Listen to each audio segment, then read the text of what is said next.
예수님께서 이제 예루살렘 성 밖에 한 3km 정도 떨어진 곳에 지금 계시거든요. 근데 6월절을 이제 맞아서 무교절이 시작되니까 예루살렘 성 안으로 들어가서 성내에서 머물면서 이제 거기서 무교병도 먹고 그리고 양고기도 먹고 되는 이제 무교절을 지키기 시작하는 때가 온 겁니다. 그래서 예수님께서 성 안으로 들어가시려고 하시는데 제자들이 묻는 거죠. 어디에 가서 우리가 준비할까요? 그랬더니 주님 말씀이 이제 너희가 성 안으로 들어가면 어떤 사람이 물 한 동이를 이고 갈 거야. 그럼 그 사람을 따라가면 그 집이 바로 내가 묵을 집이다. 그 집 주인에게 허락을 받도록 해라 했어요. 제자들이 그 마을에 예루살렘 성에 들어갔더니 어떤 사람이 물을 한 동이 메고 가는 거예요. 그 사람을 쫓아갔어요. 그래서 그 주인에게 얘기했습니다. 오늘 예수님께서 이 집에서 6월절을 보내시기 원하신다. 주인이 그렇게 하시라고. 그래서 큰 다락방을 내어놓았죠. 예수님과 그의 제자 12명 또 플러스 알파해서 그 집에 들어가서 예루살렘 성 안에 들어가서 그 집에서 이제 날이 저물어서 음식을 먹기 시작합니다. 그때 이제 예수님께서 그냥 갑자기 말씀을 꺼내시는 거예요. 너희 중에 한 사람이 나를 배신할 거야. 나를 팔 거야. 이런 말씀을 하세요. 지금은 이스라엘 백성이 구원받아서 기쁜 때고요. 하나님께서 이스라엘 백성을 아주 귀히 여기신다고 하는 것을 사랑하신다는 것을 증명하는 그러한 날이거든요. 그런데 예수님께서 갑자기 누가 자기를 팔 거야 라고 말씀하셔요. 제자들 마음이 얼마나 떨렸겠어요. 그죠? 누가 판단 말이야? 걱정이 됐겠죠. 근심도 해서 한 사람씩 물어보는 겁니다. 제가 예수님을 팝니까? 저는 아니겠죠. 제가 팝니까? 한 사람씩 다 물어보는 거예요. 예수님께 답하실 때 뭐라고 답하시느냐 하면 나와 같이 그릇에 손을 넣는 자가 나를 팔 것이야. 나는 내 길을 걸어가지만 그 사람은 참 안 됐다. 이런 말씀을 하세요. 가룟 유다가 그 자리에 있었죠. 다른 성경에 보면 누구든지 그 사람이 가룟 유다임을 다 알 수 있게 되었어요. 그런데 참 희한한 것은요. 그러한 일이 벌어져도 그리고 그러한 사건 이후에 가룟 유다가 지금 나가지 않습니까? 나중에 나갑니다. 예수를 팔러 나가는데 아무도 그를 말리지 않아요. 이게 무슨 얘기일까요?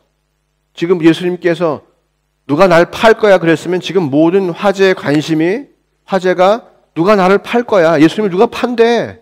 누가 배신한대. 그러한 것이 지금 초점이고 예수님께서 말씀하셨죠. 나와 함께 그릇에 손을 넣는 자가 나를 팔 거라고. 그 순간에 가룟 유다가 같이 예수님께 손을 넣었거든요. 그리고 다른 성경을 보면 예수님께서 가룟 유다에게 이제 너 나가서 네 할 일을 하라 이렇게 말씀하실 때에 제자들은 가룟 유다가 정말로 가서 예수님을 팔 거라고 생각하지 않았어요. 나가서 이제 무슨 돈을 받고 오거나 내일 일을 준비하거나 그런 특별한 임무를 맡기셨나 보다라고 생각했죠. 근데 실제로 겟세마네 동산에서 새벽까지 기도하고 있을 때에 군병들을 데리고 누가 왔느냐? 가룟 유다가 정말로 왔거든요. 도대체 이 밤에 제자들 마음속에는 무슨 일이 벌어지고 있었던 걸까요?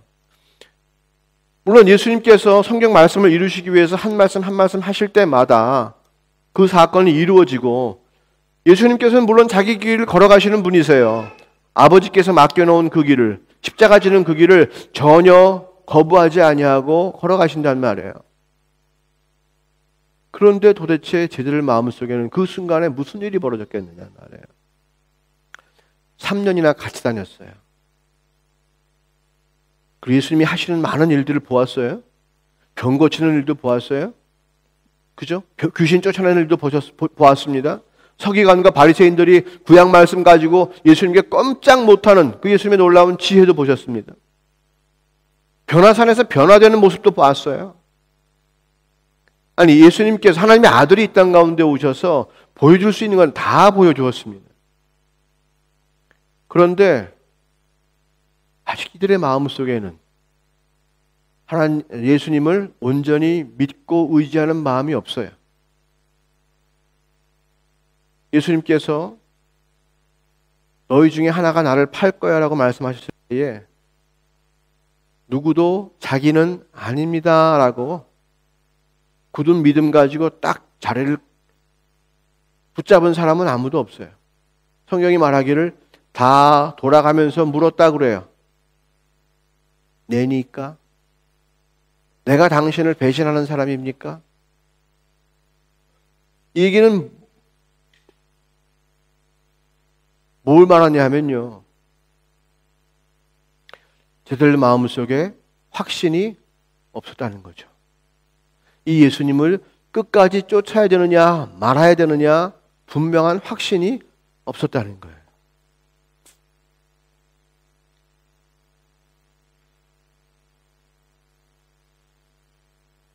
만약 오늘 제가 여러분에게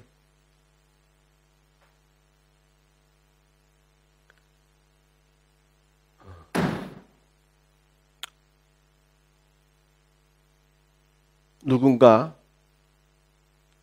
오늘 밤에 돈을 훔칠 거야 이렇게 얘기하겠다고 칩시다. 그러면 자기가 도둑질 안 할 거라고 확실하게 믿는 사람들은 와서 접니까 혹시? 이렇게 물어보지 않아요. 그죠? 왜? 내 마음이 도둑질 안 하기로 확정했으니까. 내가 아무리 가난하고 없어도 남의 물건을 내가 훔치지 않기로, 남의 돈을 내가 훔치지 않기로 마음 먹었으니까. 그런 사람은 전혀 두려움이 없어요. 그런데 누가 두려움이 있어요? 내가 지금 돈이 모자라고 또는 무엇인가 사고 싶지만 돈이 조금 모자라. 그런 사람들은 마음에 뭐가 있어요? 혹시 내가 될 수도 있어 라고 하는 생각이 드는 거예요. 부부 세미나에 갔는데 세미나 강사가 여러분들 가운데 누가 오늘 이혼할 것입니다 이렇게 얘기했다고 쳐보세요. 그러면은 누가 마음에 그 소리를 듣고 누가 마음에 의심이 생기죠? 예? 오늘 점심까지 뭐 자기야 이거 먹어봐 그래 맛있어 하면서 그랬던 사람들은 전혀 거기에 대해서 의심하지 않아요. 그 말에 아이고 뭐 누가 또 그렇겠나 싶죠. 하지만 조금 전까지 막 큰 소리 내고 싸웠던 부부는 아니 우리가 그런 일을 겪는단 말인가? 의심할 거잖아요. 예. 예수님께서 누군가 나를 판다고 말씀하셨을 때에 모든 제자가 내니까라고 물어봤다는 사실은요, 이거 예수님께는 정말로 쇼킹한 사건이에요. 다 3년 동안 다 같이 먹고 같이 자고 같이 키웠어요. 그 사람들도요, 자기가 세상적으로 누릴 수 있는 것들을 많이 포기하고 온 사람들이거든요. 사실은 배도 버리고, 그죠? 안정된 직장인데 갈릴리 호수에서 그물을 던진다는 얘기는 안정된 직장이란 말이에요. 먹고 살 수 있어요. 마태는 누구였습니까? 세리였단 말이에요. 그 세리 직책만 갖고도 먹고 살 수 있어요. 남들에게 좀 미움받고 할 수 있지만 떵떵거리면서 돈 자랑하며 살 수 있단 말이에요. 하지만 그 사람들 그거 다 버리고 왔거든요. 요한과 야고보는 자기 아버지까지 놔두고 왔어요. 자기를 위해서 함께 하겠다고 온 사람들임에도 불구하고 3년 동안 같이 먹고 같이 자고 했음에도 불구하고 결정적인 순간에 주님 이제 죽으셔야 되는데, 십자가 지고 죽으셔야 되는데, 아버지 뜻을 온전히 이루기 위해서 자기 길을 걸어가야 하시는데, 그 순간에 이제 와서 내니까? 내가 당신을 배신할 겁니까? 이런 질문을 들었다고 생각해 보세요. 반문을 들었다고 생각해 보세요. 이게 얼마나 가슴이 무너지는 일입니까? 주님께서 그래도 우리 인간의 연약함과 이런 것을 알고 계시니까 우리에게 뭔가 큰 일을 기대하시고 엄청난 일을 기대하신 것이 아니시니까 특별히 제자들에게 야 너희보다 침례 요한이 훨씬 더 큰 자야 라는 말을 하실 정도였으니까.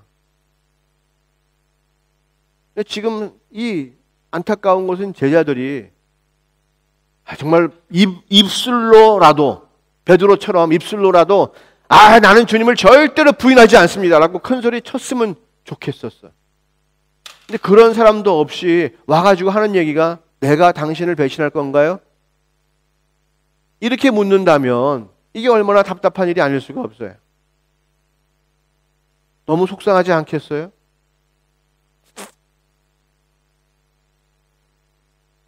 1 더하기 1은 2, 2 더하기 2는 4, 3 더하기 3은 6. 막 가르쳐줬어요. 열심히 가르쳐줬어요. 연습 문제도 풀고 막 했어요. 예. 그래서 탁탁탁 나오게 돼 있어. 근데 오늘 가보니까 애기 박연이 2개가 있는 거야. 1대, 2대. 야, 애기 박연이 모두 몇 대니? 물어봤더니 눈치를 싹 보면서 2인가? 이렇게 대답한다면 가르친 사람의 마음이 어떻겠냐? 속이 터지지.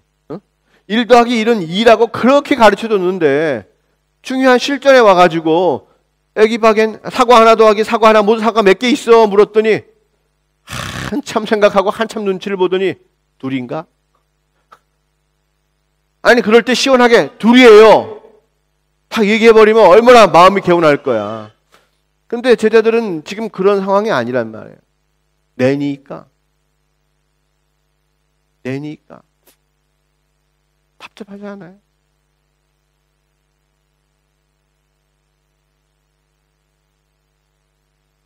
믿음이 없어요. 자기가 확실하게 주를 사랑한다는 믿음이 없어요. 3년 동안 함께 쫓아다니면서도 작은 걸 버리고 큰 걸 얻기 위해서 쫓아다닌 것이지 정말로 예수님을 쫓아다닌 건 아니에요. 여기에 핵심이 있어요. 우리가 교회 생활을 오래 해도 예수님을 좇은 사람과 자기의 꿈을 좇은 사람은 달라요. 자기를 좀 거룩하게 만들고 자기를 좀 높이려고 하고 더 많은 것을 갖기 원하는 사람들은요, 회개를 해도요 이렇게 합니다. 내가 무슨 죄를 지었습니다. 내가 무슨 죄를 지을 사람이 아닌데 그 죄를 지었습니다. 내가 왜 그 죄를 지었을까?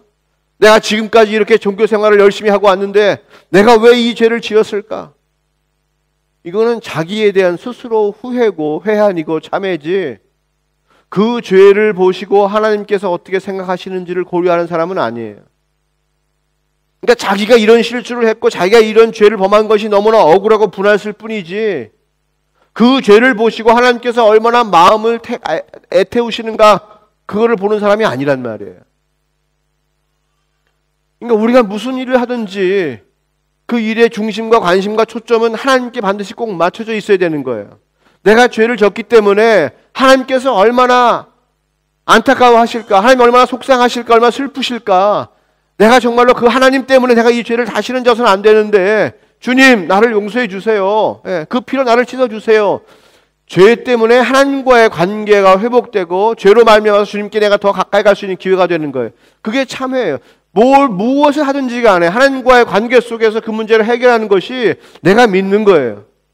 그리고 주님을 확실하게 믿는 거예요. 내가 시험이 잘 되건 시험이 안 되건 뭐가 원하는 것이 되건 안 되건 그것이 문제가 아니고 하나님께서 나를 어떻게 보시느냐, 내가 그 일을 통해서 하나님을 어떻게 경험하느냐, 그것이 중요한 문제인 거예요. 근데 많은 사람들은 그렇지 않아요. 하나님과의 관계 속에서 보지 않아요. 하나님과의 관계가 중요한 게 아니고 그것과 내가 중요한 거예요. 내 꿈을 이루느냐 이루지 못하느냐, 돈을 갖느냐 갖지 못하느냐, 내가 죄를 졌느냐 안 졌느냐, 이게 문제인 거죠. 그거는 신앙생활을 철저하게 자기 중심적으로 하는 신앙생활이에요. 그렇게 가면 하나님에 대해서, 주님에 대해서 확신이 서지 않아요.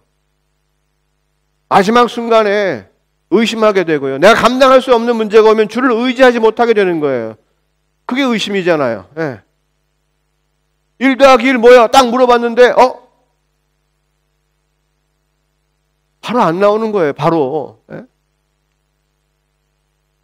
하나님과의 나와의 관계, 꾸준하게 그 관계 속에서 주님을 더 사랑하고 주님을 더 알아가고 주님을 더 신뢰하고 주님께 더 내어드리고 믿었던 그런 관계가 지속돼야만 결정적인 순간에 주를 배신하지 않습니다. 3년 동안 쫓아다녀도 하나님의 일이, 예수님의 일이 어떻게 이루어지는지 알지 못하는 거예요. 입으로는 주여 주여 하지만 여전히 자기의 꿈으로 가득 차 있는 거죠. 자기의 계획과, 내가 하나님을 잘 믿으면, 내가 예수님을 잘 쫓아다니면 나는 이런 일이 생길 거야. 나중에 로마군이 떠나가고 헤롯 왕을 물리치고 예수님이 왕노릇하면 이렇게 될 거야라는 것이 마음속에 있는 거예요. 자기의 그림과 자기의 생각을 버리지 못하고 주님을 쫓아다니는 거죠. 그러니까 결국 마지막에는 그 그림과 전혀 다른 그림이 딱 그려지면 그들은 떠나가고 마는 거예요. 그들은 영광을 원했어요. 남들에게 높임받는 것을 원했죠. 야, 저 사람들 3년 동안 열심히 주를 따라다니더니 드디어 한 목 챙기는구나. 드디어 한 자리 차지하는구나. 그런 것을 원했어요. 근데 이제 와서 죽어야 한다고요? 지금까지 따라다니면서 다른 얘기는 다 듣기 좋았지만은 십자가를 죽겠다는 얘기, 떠난다는 얘기, 그 얘기는 듣고 싶지 않았던 거죠. 그 얘기할 땐 귀를 막았어. 안 들려. 자기의 꿈을 계속해서 키워나가고 만들어 나가다 보니까 결정적인 순간에 주를 버립니다. 잘 될 줄 알았는데 안 됐거든요. 그러니까 내니까라는 질문 속에 내니까?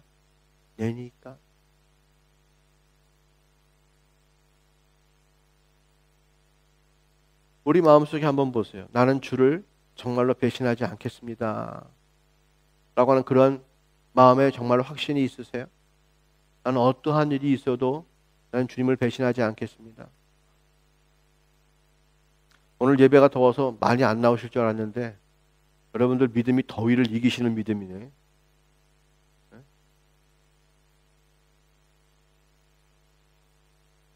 오늘 이 더위에 리안이까지 나왔어. 처음 교회로.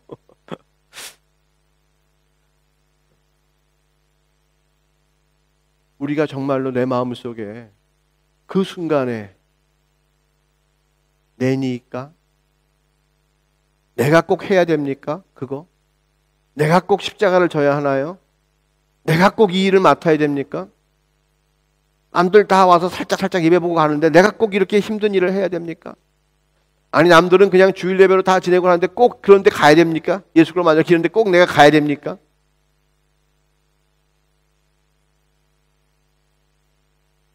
우리 마음속에 정말로 아무것도 아닌 것 같은 실제 상황이 벌어지고 있는 거예요. 이 현실은 현실 같지가 않죠. 하지만 이게 지금 현실이거든요.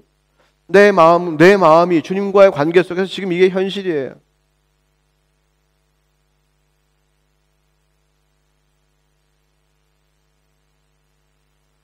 반면에 예루살렘 성에 있던 그 집주인, 예수님과 그 제자들에게 방을 내준 사람은 어떤 사람이에요? 그 사람이 예수님을 더 쫓아다녔나요? 제자들보다도? 아니죠. 예. 그는 절대로 예수님을 집을 다 버리고 뭘 다 하고 예수님을 쫓아다니는 사람은 아니에요. 하지만 그는 예수님께서 뭘 하라 하실 때에, 집을 내놓으라 하실 때에 그냥 집을 내놓은 사람이에요. 쓰시도록. 당연히 오시죠. 왜 우리 집이에요? 왜 하필이면 6월절이에요? 우리도 가족끼리 행사가 있고 준비가 있고 하는데 왜 굳이 이렇게 번잡한 명절 때 꼭 오셔가지고 왜 우리를 괴롭히려고 하는 거죠? 이번에 오시지 말고 다음번에 오세요. 그리고 12명은 너무나 많아요. 우리가 해결할 수 없으니까 나중에 예수님만 따라오세요. 얼마든지 거절할 수 있어요. 지금 우리가 다른 손님 많이 받아가지고 지금 그럴 수 있어요. 근데 그 사람은 그렇지 않고 그냥 예수님을 받아들였어요. 우리가 아무리 열심을 내고 아무리 충성하고 아무리 많은 횟수를 갖다가 예수님을 믿고 쫓아다녀도 내 마음속에 정말로 그 믿음의 확신이 없으면 우리는 언제든지 샛길로 갈 수 있는 사람이에요.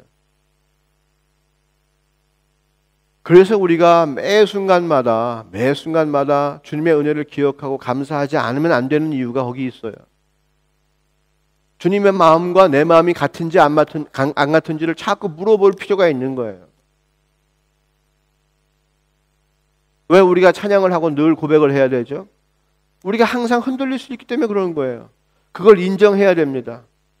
베드로처럼 나는 그렇지 않습니다라고 해도 문제가 되는 거예요. 하지만 정말로 나의 현실, 주 앞에서 내가 어떠한 현실인가, 이거를 분명히 인정하고 주님 원하시는 대로 우리가 빚어갈 수 있도록 주님께 우리를 내어드리는 겁니다. 작은 일에 순종하는 거예요. 작은 현실에 순종하세요. 주님이 우리에게 큰 거 요구하세요? 예? 하루에 한 명씩 전도해가지고 교회를 1년 만에 50배로 부풀리라 이런 거 요구하세요? 네? 교회가 성도가 100명이니까 1인당 10,000유로씩 내가지고 100만 유로짜리 교회를 건축하라 이런 거 요구하십니까? 네? 아니에요. 지금 오늘 이 순간에 요구하시는 거예요. 오늘은 좀 더워서 그냥 내가 교회 오는 것만도 감사하게 생각하세요라고 오신 분도 계실지 모르겠지만은, 예, 일어나서 찬양하라면 하는 거죠. 그잖아요? 감사한 거잖아요. 그죠? 예. 아니, 지금, 지금 예배 준비위원회에도, 예, 휴방어가 있고, 찬양단에도 휴방어가 2씩이나 되고, 예. 그잖아요? 지금 오래 서 있으면 안 되는, 성도들 있잖아요. 그죠? 예?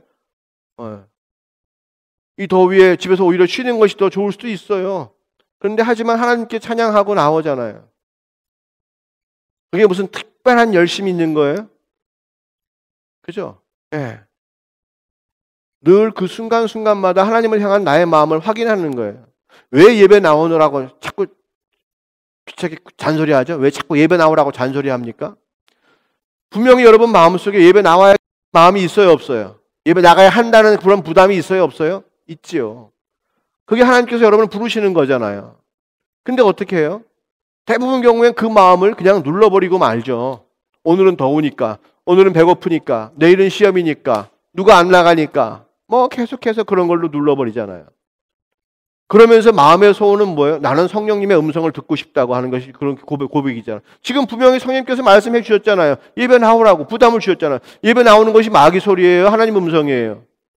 예배 나오라고 예배 초대하는 것은 분명히 주님의 음성이죠. 근데 지금 내 일생을 주님의 인도하심을 받기 원합니다라고 그렇게 말은 하지만 지금 너 나와라 그럴 때 아니 나중에 나갈게요라고 딱 덮어버리는 건 안 가겠다는 얘기잖아요. 그게 현실이라니까 우리의 현실이요. 네. 그런 작은 음성과 작은 부담이 있을 때 내가 순종하는 것이에요. 그리고 그런 순종들이 거듭돼야 큰일로 감당하죠. 항상 이 집주인은요, 예수님을 위해서 내가 무엇인가 해야겠다라고 하는 마음이 있었어요. 주님께서 그 부탁하시니까, 그럼요, 오케이. 무엇이라도 상관없어요. 이 사람은, 예수님만 오시면 내가 한번 딱 모셔다가 내가 식사 대접하고 잠자리 잘 깔아드리고 내가 예수님을 위해서 최고의 음식을 대접해야겠다. 라고 계획했을 수도 있어요. 그런데 자기 생각하고는 반대인 거잖아요, 지금요. 먹을 거 많이 차려줄 수 없는 유월절, 무교절 때, 무교병 먹는 그때에. 예수님 혼자 오시는 것도 아니고, 떼거지로 오면 예수님께 좋은 거 해줄 수가 없잖아요. 근데 이 사람은 자기 생각과 꿈을 그냥 버려버린 거예요. 예수님께서 오시겠다 그러면, 오십시오. 자기가 예수님을 섬기고 싶은 방식들을 다 버린 거죠. 포기한 거예요. 예수님께서 오신다 하실 때 받아들이고, 예수님 원하시는 대로 해드린 거예요. 그렇게 하지 않으면, 그런 훈련을 받지 않으면요, 나중에 10,000유로 내라 그럴 때 낼 수가 없어요. 아니, 10,000유로는 거저치고, 야, 우리 하루만이라도 금식하자. 다 같이 기도하면서. 이렇게 말씀하셔도 그 말씀 못 들을 겁니다. 왜? 지금까지 한 번도 주를 위해서 내 입을 닫아본 적이 없어. 우리가 계속해서 정말로 하나님을 사랑하고 하나님만 바라보고 사는 것이 내 현실이고 주님 인도하심 받을 때 내가 순종하겠습니다라고 하는 것이 나의 참된 고백이라면 우리는 그렇게 갈 수 있는 것이에요. 믿음이 확실하게 서기 위해서는 마지막까지 주를 배신하지 않기 위해서는요. 오늘 배신해서는 안 돼요. 작은 일에 배신하는 사람요. 큰 일을 못하는 건 당연한 거 아니겠어요? 작은 일을 하지 않는데 누가 큰 일을 맡기겠습니까? 주님 안 맡기죠. 네. 오늘 지금 내게 주님께서 말씀하시는 작은 일에 순종하는 것은요.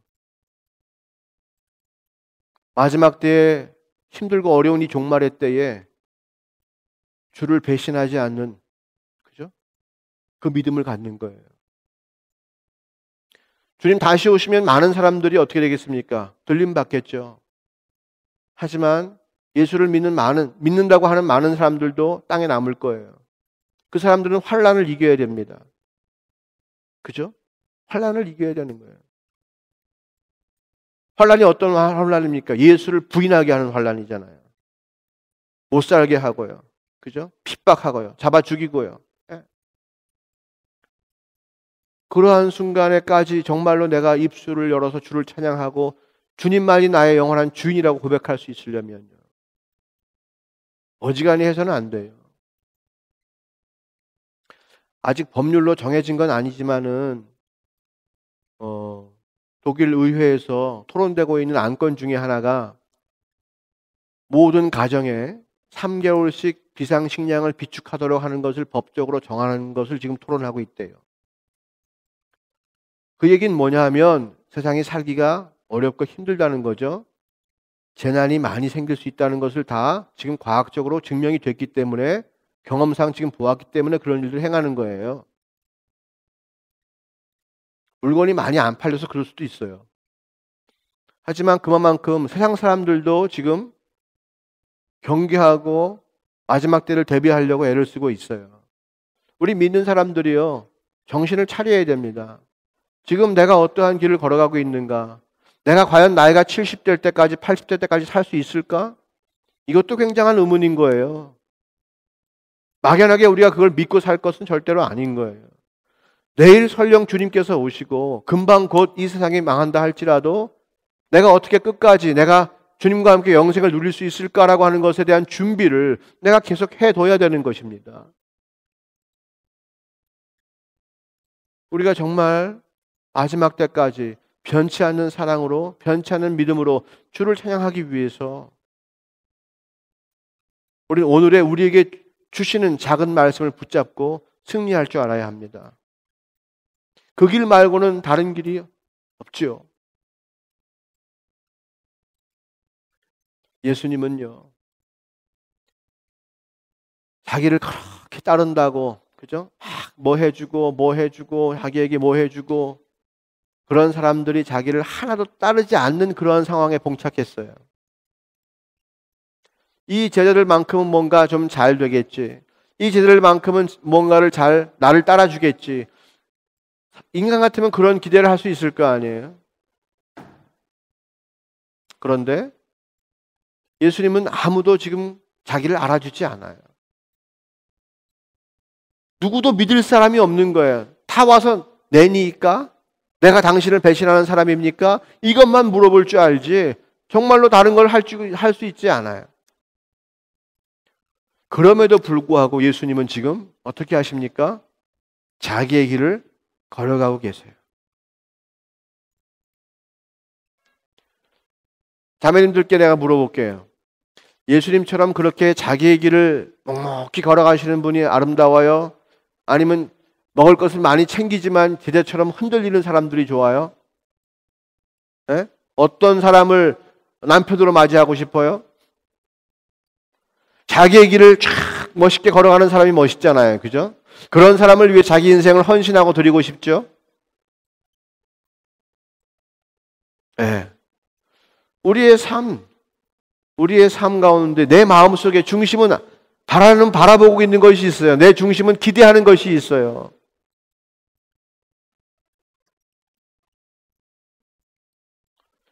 어떠한 흔들림 속에서도 예수님은 굴하지 아니하고 하나님 아버지와의 관계 속에서 자기가 십자가 지는 길을 꾸준히 걸어갑니다. 12명의 제자가 자기를 하나님의 아들로 여기든 여기지 않든 간에 그들이 자기를 부인하고 심지어 자기를 배신하고 팔아먹어도 예수님은 자기의 길을 걸어가시는 분이세요. 왜냐? 예수님과 하나님과의 관계는 너무나 확실했기 때문이죠. 예수님은 절대로 하나님을 의심하지 않았어요. 예수님은 끝까지 하나님께서 자기에게 가장 복된 길로 인도하신다고 하는 사실을 믿었기 때문에 그것이 십자가 길이라 할지라도 가시면류관 쓰는 길이라 할지라도 그 길을 걸어가신 거예요. 만약 예수님 마음속에 하나님을 내가 믿었다가 이게 손해보는 거 아니야? 내가 만약 이 땅에서 마귀보다 정말 못한 존재가 되는 거 아니야? 만약 그런 의심과 그런 생각이 들었다면 예수님은 하나님을 절대로 믿고 끝까지 가지 않으셨을 겁니다. 하지만 예수님은 하나님을 믿고 의지했기 때문에 십자가 지는 길이라도 끝까지 걸어가신 것이거든요. 주님께서 요한복음 17장에서 이렇게 기도하시죠. 아버지와 내가 하나가 된 것처럼 어떻게 하라고요? 저들도 아버지와 우리와 하나가 되게 하옵소서. 이렇게 기도하는 거예요. 아버지와 내가 하나가 된 것처럼. 그 얘기는 뭐예요? 하나란 얘기는 뭐예요? 일이란 얘기예요? 하나란 얘기는 분리할 수 없다는 거예요. 분리할 수 없다. 그죠? 네, 분리할 수 없다. 그게 하나란 말이에요. 하나님과 내가 분리되지 못하는 아주 하나가 되는 그러한 존재인 것처럼 저들도 우리와 하나가 되게 하옵소서. 그건 우리가 신앙을 갖고 나중에 열심히 수고하고 땀 흘리면 그렇게 될 거야 라고 하는 게 아니에요. 예수님을 믿는 순간부터 그렇게 되는 거예요. 그것이 하나님의 사람으로서 거듭나는 거고요. 주님과 분리되었던 사람이 주님과 하나가 되고 연합하게 되는 거, 그게 참된 신앙을 얻는 거예요. 자, 12명의 제자들이 예수님을 쫓아냈지만은 자기의 욕심 가지고 쫓아낼 때는 예수님과 하나가 될 수가 전혀 없었죠. 하지만 예수님 죽으시고 부활하시고 승천하신 후에 그들에게 주어진 것이 무엇입니까? 하나님의 성령님께서 그들에게 주어지셨죠. 그때 그들은 하나님의 참 마음을 알아서 그때 누구와 하나가 됐다? 하나님과 하나가 된 거거든요. 우리도 마찬가지입니다. 우리도 마찬가지예요. 우리가 교회 나온다고 하나님과 하나가 된 거 아니에요. 내가 세례받고 침례받았다고 하나가 된 게 아니고요. 내가 모태신앙이라고 하나님과 하나가 된 게 아니고요. 내가 성찬식에 참여할 수 있다고 해서 하나님과 하나가 된 것이 아니에요. 정말로 내 마음속에 주의 영이 임하고 내가 변치 않는 마음으로 내 목숨까지 다 바쳐서 무슨 일이든지 주를 위해 헌신할 수 있는 마음이 내게 있어야 되는 거예요. 누구처럼? 예수님처럼.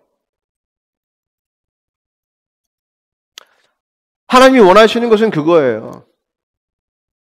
여러분이 누구랑 결혼할 때에 저 사람 이건 50점, 저건 40점, 이것 20점, 30점. 그런데 내가 결혼해 준다. 그런 사람이 있어요? 네? 그런 사람이 있냐고요. 뭔가 이렇게 확실하게 이건 정말 좋은 거야. 이건 나도 배우고 싶어. 그 사람을 봤을 때 뭔가 존경스럽고 귀한 것이 있어야 내가 결혼할 거 아니에요. 그죠? 주님이 우리 보시기에 하나님 마음과 같은 구석이 있어야지. 무엇을 하더라도, 한 가지를 하더라도 하나님 마음과 같은 구석이 있어야지. 자기를 위한 마음 말고 하나님을 위한 마음이 있어야지. 우리 마음 속에. 저 사람은 나를 정말로 사랑해 준다라고 하는 마음이 있어야지. 얼굴만 잘생긴 남자랑 결혼해가지고 고생하는 자매들이 얼마나 많아요. 그런 거하고 해결되는 게 아니거든. 진짜로 마음과 마음이 통해야지. 마음을 알아주는 게 있어야지. 내가 저 사람을 위해서 헌신하고 저 사람 나를 위해서 헌신하고 그런 뭔가가 있어야지 결혼을 하는 거잖아요. 천국도 마찬가지예요. 하나님과 함께 영원히 사는 것도요. 하나님 바보가 아니시잖아요. 우리 마음속에 정말로 신부의 자격이 있어야 되는 거예요. 하나님 사랑하는 마음이 변치 않는 마음 돼야 되는 거예요. 결혼식에 남녀가 섰는데 신랑은 신부가 신부를 사랑하기를 검은 머리가 팥뿌리가 될 때까지 할 때까지 이 세상 끝날 때까지 영원히 이 사람만 사랑하겠습니까? 라고 딱 물어봤는데 신랑이 꼭 그래야 하나요? 꼭 이 사람과 함께 내가 꼭 영원히 살아야 되나요? 이렇게 물어보면 신부가 가만히 있겠어요? 부케를 갖다 그냥 얼굴에다 콱 쳐박아 주지? 당신만을 위해 살겠습니다. 전심으로 딱 고백을 해야 그래야 결혼이 되는 거 아니겠어요? 왜 우리는 그렇게 결혼하길 원하면서 하나님과는 그렇게 결혼하려고 하지 않아요? 하나님은 그냥 다 사랑하시니까 내가 바람 피려고 마음 먹고 간음하려고 마음 먹고 그래도 나랑 결혼해 주실 거죠? 이렇게 물어보는 거예요? 그건 안 되죠. 정말로 주를 향해서 주님의 마음에 합당한 뭔가 조그만 거라도 갖고 가야 될 거 아니에요. 우리가 아무리 해도 할 수는 없지만 그래도 할 수 있는 거 아니에요. 나에게는 최선을 할 수 있는 거잖아. 나에게는 내가 최선을 다해 드릴 수 있는 거잖아요. 하나님이 우리를 바른 길로 인도하시고 나를 복되게 하시려고 하시는 것을 믿으시죠. 영생뿐만 아니라 이 땅에서도 내가 참 행복하고 내가 참 주님과 함께 동행하면서 큰 열매를 맺는 것을 여러분도 원하시죠? 그죠? 네. 주님이 무능력하신 분이세요? 주님 뭘 모르시는 분이에요? 우리가 좀 가르쳐줘야 되나요? 그게 아니시죠? 주님은 내일을 모르십니까? 그게 아니시죠? 주님은 모든 것을 다 아시는 분이신데 내가 그분을 위해서 그분 말씀하실 때 내가 왜 모든 것을 맡기지 못합니까? 내가 꼭 해야 됩니까? 납니까 꼭? 그럴 필요 없죠. 주님을 믿으시면요, 주님 무슨 말씀 하셔도 믿으십시오. 그 말씀을 따지지 말고 이해하십시오. 받아들이세요. 그것이 믿음인 거죠. 그래야 하나가 되는 거고요. 우리를 얼마나 사랑하세요? 우리를 얼마나 사랑하시냐요? 저는요, 유럽 와서 91년도에 와가지고 제일 놀란 게 뭐냐 하면 물을 사 먹어야 된다는 사실에 전 놀랐습니다. 네, 물을 사 먹어야 된다는 거예요. 저는 지금도 놀라고 있어요. 왜냐하면 그럼 나중에 공기도 사 먹어야 될지 몰라. 공기. 아니 물을 누가 만든 거예요? 지들이 물 만들었나? 빗물 받았잖아요. 땅에 있는 물 파내는 거잖아. 자기 건가? 네? 물 땅에 자기 만들었어요? 아니죠. 있는 물을 자기가 퍼내는 값. 퍼내는 값은 좋아요. 네. 그렇지만 물값을 받으면 안 돼요. 하나님 거니까.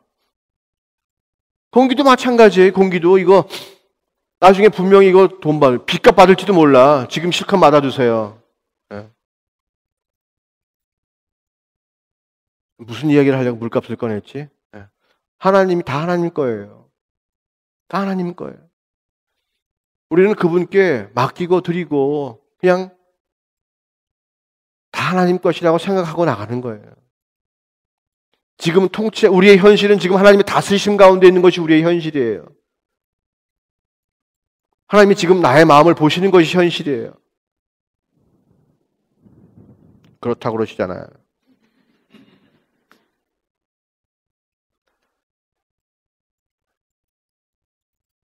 아마 오늘 벼락 치시면 제가 맞을 것 같아요. 회개해야 돼. 마음을 항상 새롭게 하고요. 하나님과 하나가 되는 것을 최고의 가치로 여기고요. 함께 승리하길 원해요. 더위를 이기시고 나와서 하나님을 경배하고 찬양하는 여러분 모습이 너무나 아름답고요. 오늘 주님께서 아주 기뻐하실 줄로 믿어요. 아멘. 네. 마지막에 제자처럼 그런 엉뚱한 이야기 하지 맙시다. 내니까? 꼭 접니까? 아니에요. 저라서 감사합니다. 그러세요. 나를 택해 주셔서 감사합니다. 나를 그 일에 써주셔서 감사합니다. 나를 통해서 이 땅에 영광을 베푸시려고 하시니 감사합니다. 내가 보이셨군요, 주님. 감사합니다. 아무리 작은 일이라 할지라도 그곳에 주님 계세요. 그 일이 주님 나를 통해서 바라시는 일이에요. 절대로 의심하지 마시고 주님의 전능하심과 그리고 나를 사랑하셔서 그 전능하심을 사용하실 주님을 꼭 믿으시기 바랍니다. 할렐루야. 여러분 모두에게 주님의 은혜가 넘치도록 임하기를 소원합니다. 할렐루야. 기도하겠습니다.